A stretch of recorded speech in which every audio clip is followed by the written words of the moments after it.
नमस्कार। देश की तमाम फटाफट खबरों में आपका स्वागत है। खबरों के लिए आपसे निवेदन कि यदि आपने हमारे चैनल को सब्सक्राइब नहीं किया है तो कृपया करके आपके अपने चैनल को सब्सक्राइब करना ना भूलें। आप सब्सक्राइब करते हैं तो हमें हिम्मत होती है सही और सच्ची खबरें आप तक पहुंचाने की। तो आज क्या है खबर, तो बढ़ते हैं नीट मामले की। नीट में कथित धांधली को लेकर छात्रों में आक्रोश देखने को मिल रहा है। नीट को फिर से कराने की मांग के लिए छात्र एक बार फिर से सड़क पर उतर चुके हैं। छात्रों की इस लड़ाई में मुख्य विपक्षी दल कांग्रेस भी शामिल है। परीक्षा फिर से कराने की मांग को लेकर नीट अभ्यर्थियों ने दिल्ली के जंतर मंतर पर विरोध प्रदर्शन किया कि हमारी मांग है कि नीट दोबारा कराई जाए, इस परीक्षा ने हमें संतुष्ट नहीं है। इस सरकार के ऊपर जब विपक्ष का इतना प्रेशर पड़ा तब सीबीआई जांच के आदेश दिए गए। नीट फिर से कराना ही एकमात्र विकल्प है, नीट दोबारा कराई जाए। सरकार अब ये मान रही है कि गलतियां हुई है। एनटीए के डीजी को हटा दिया गया, सीबीआई को जांच सौंपी गई। परीक्षा में अगर धांधली नहीं हुई तो फिर सरकार कार्रवाई क्यों कर रही है?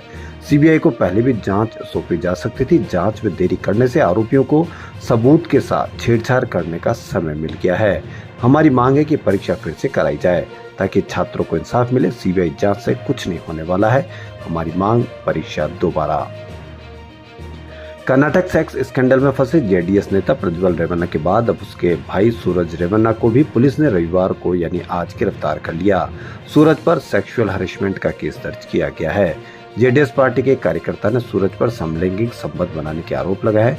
गिरफ्तारी के बाद कर्नाटक पुलिस ने केस सीआईडी को ट्रांसफर कर दिया है। आरोप लगाने वाले युवक का दावा है कि 16 जून को जेडीएस एमएलसी सूरज रेवन्ना ने उसे अपने फार्म हाउस पर बुलाया था। यहाँ सूरज ने उसे जबरदस्ती चूमा, उसके होठ और गालों को दांतों से काटा।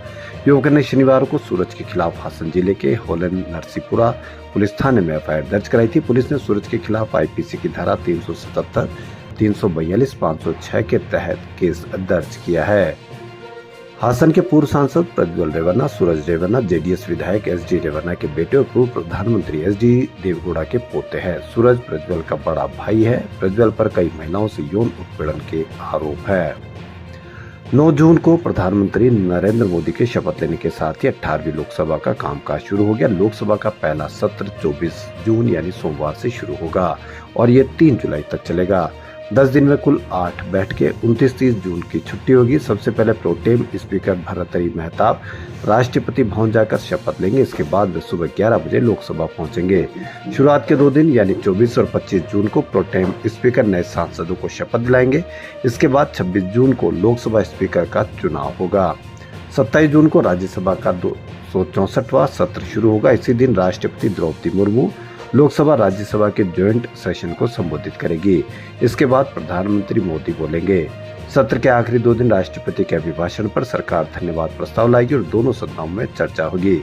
10 साल बाद पहली बार पीएम मोदी के सामने मजबूत विपक्ष होगा यानी कि बराबर का विपक्ष होगा।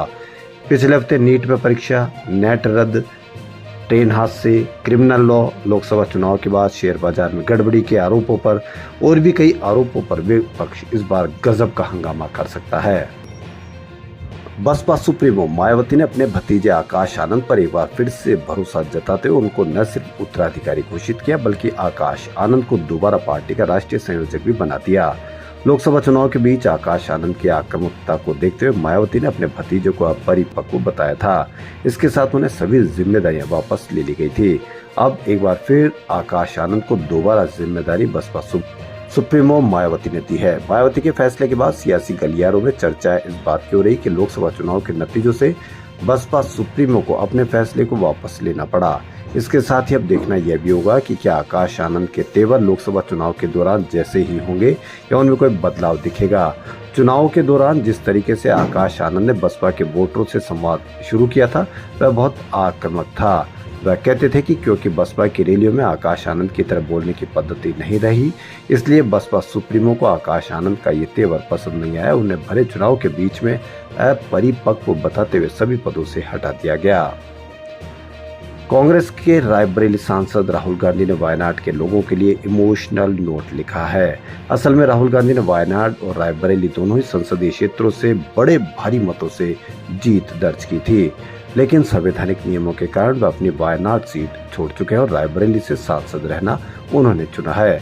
2019 के लोकसभा चुनाव में वह केरल के वायनाड से ही जीतकर संसद पहुंचे थे। राहुल गांधी ने अपने इमोशनल नोट को सोशल मीडिया पर पोस्ट किया और वायनाड के लोगों के लिए लिखा कि आप मेरा घर और मेरा परिवार है। राहुल गांधी ने लिखा कि वायनाड में प्रिय बहनों और भाइयों, मुझे नहीं पता कि आपने मेरे लिए जो किया है उसके लिए आपको कैसे धन्यवाद दूं। उस प्यार और सुरक्षा के लिए जो आपने मुझे तब दिया जब मुझे इसकी सबसे ज्यादा जरूरत थी। आप मेरे परिवार का हिस्सा और मैं आप में से प्रत्येक के लिए हमेशा मौजूद रहूंगा। आपका बहुत बहुत धन्यवाद। जी हाँ, ये बहुत बड़ी खबर, बहुत इमोशनली लेटर राहुल गांधी का अपने वायनाड के सदस्यों के लिए, जनता के लिए। खबरों फिलहाल इतना ही। यदि आपको हमारा चैनल पसंद आए तो लाइक, सब्सक्राइब और शेयर अवश्य करें। धन्यवाद।